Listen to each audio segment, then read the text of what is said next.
The distress signal crossed the cold edges of the spiral arm before anyone realized how desperate it truly was. It traveled through dust, ion storms, broken satellites, and forgotten wreckage. It carried a single message, repeated again and again. Help, under attack. World falling. Coordinates attached. The signal did not identify who sent it. It did not mention what force hunted them. It did not explain how many survivors remained. It was only a plea. A raw cry from a voice too terrified to form full words.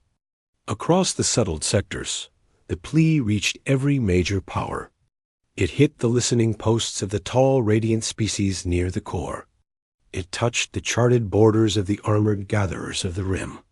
It flickered through the territory of the crystal traders, who claimed every message came with a price. All of them heard it. None of them responded. They analyzed the tone. They examined the energy readings. They compared the coordinates to known threats. Then they all reached the same conclusion. Too dangerous. Too unknown. Not worth the risk. Only one world took a different view. A world that the rest of the galaxy had renamed with a whisper. A world known not for calm diplomacy, but for a history that every database flagged in crimson. The world called Earth.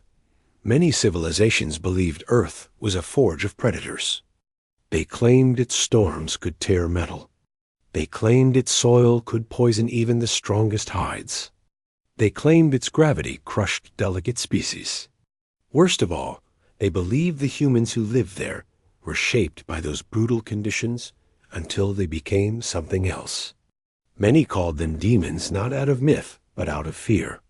When the signal reached the dark blue planet, the human satellites processed it. The message displayed across the network of defense stations. The long-range captains discussed it. The leaders reviewed the energy traces. Everything about the signal suggested a species on the edge of erasure. It suggested a threat strong enough to burn cities into silence. It suggested that no other ally dared to risk answering. That was why the humans decided to answer. In orbit above Earth, a heavy cruiser spun on its axis as its engines lit like pale fire. The ship was named Resolute. It carried a crew chosen for endurance missions far outside the safe sectors. They wore reinforced suits with dull plates and sharp ridges. Their leader was a captain named Mail. He spoke little, observed much, and carried the reputation of someone who did not turn away from danger. When the navigation systems locked on to the distress coordinates, the crew prepared for unknown combat. None of them asked why they should help. None of them questioned the odds. They understood something deeper. A plea for help was not a question of politics. It was a question of character. The voyage lasted 6 days. They crossed unstable lanes that most ships avoided. They cut through debris from forgotten wars. On the final day, the long-range sensors detected movement. Not normal movement, but violent surges in patterns that resembled attacking formations. As they approached, the crew saw flashes of broken vessels drifting in spirals. They saw the remains of habitats still glowing from impacts. They saw no responding signals except the fading cry from the original sender. Captain Nail ordered full scanning. The displays showed a wounded world below. Its surface was scarred by deep trenches, carved by orbital strikes. The atmosphere carried streaks of burned compounds. Among the ruins, faint life signs flickered. Whoever had sent the signal was still alive but weakening. Then the enemy appeared. From behind the shadow of the planet's dark side, shapes emerged. They were long and segmented with armor like matte black stone. Their weapons released violet streaks that bent through the air like burning chains. The ship's sensors could not categorize them. Their energy signatures were unstable. Their formations were irregular, yet coordinated in a wild way that suggested instinct over discipline. Nail studied the pattern. Something about it felt familiar, predatory, relentless. He recognized the look of the species shaped by constant violence. He understood it because humans had risen in similar conditions. That was why he knew the next action before anyone else. He ordered the Resolute to descend. As the warship plunged toward the surface, the enemy units swarmed. They locked onto human hull plating. They attempted to penetrate the outer defenses. They scraped the shields with attacks that sent jagged waves through the ship. The crew remained calm. They had trained in storms worse than this. Earth storms had taught them how to hold steady when the sky tried to break them. The Resolute released counterfire. Not elegant arcs, but direct blasts that punched holes through the black attackers. The enemy did not retreat. They adapted. Their outer layers shifted shape to resist heat. Their cores altered frequency to resist scans. They attacked with chaotic fury. The humans responded with something the enemy did not expect. Adaptation at equal speed. They adjusted their fire angles. They altered their targeting arrays. They modified their harmonics. For every shift the enemy made, the humans made another. A dance of survival between two species forged in harsh lands. When the Resolute landed on the surface, the crew disembarked through thick smoke. The remaining enemy units withdrew to higher positions. They watched like predators waiting for an opening. The humans moved in disciplined lines. Their boots sank into cracked soil. The air was sharp with metallic burnt residue. Buildings once tall now lay crushed under scorched stone. Light flickered only from fires that refused to die. Inside the darkest part of a shattered shelter, the surviving species waited.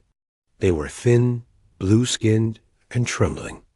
Their eyes widened when they saw the humans. They expected monsters. They expected execution. Instead, they received water packs and medical supplies.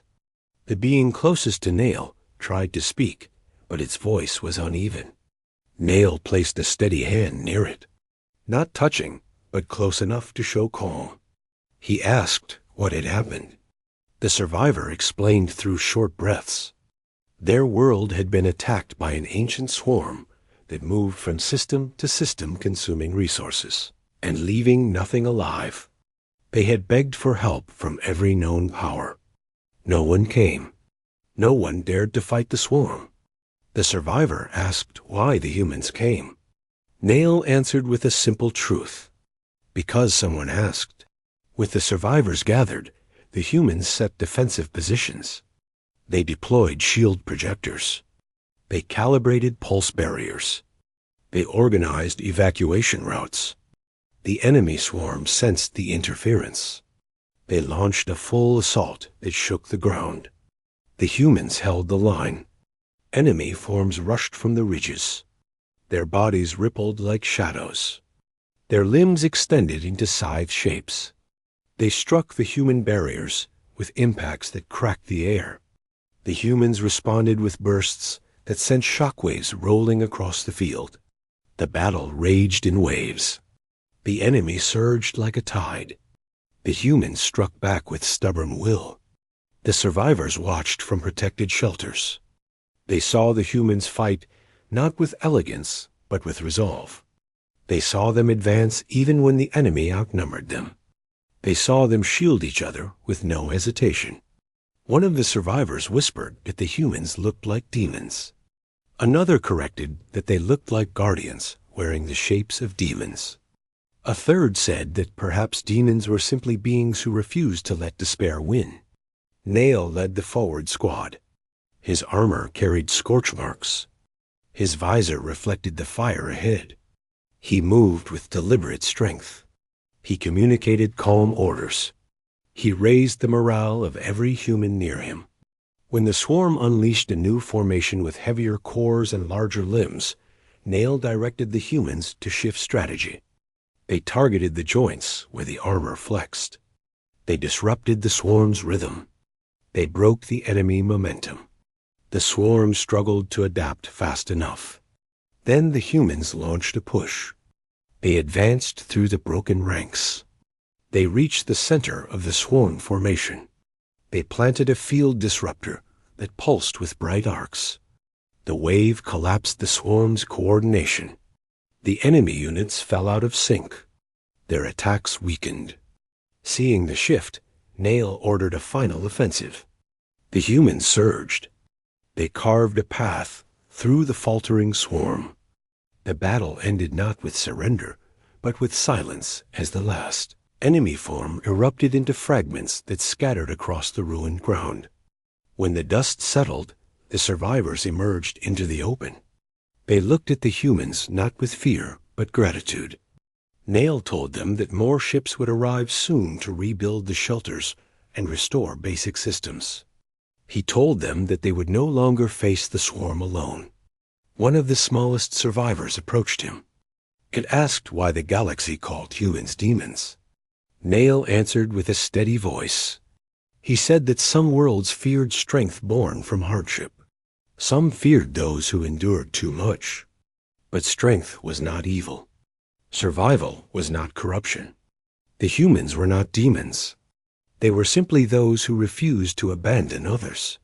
The survivor asked if they would return if another crisis rose.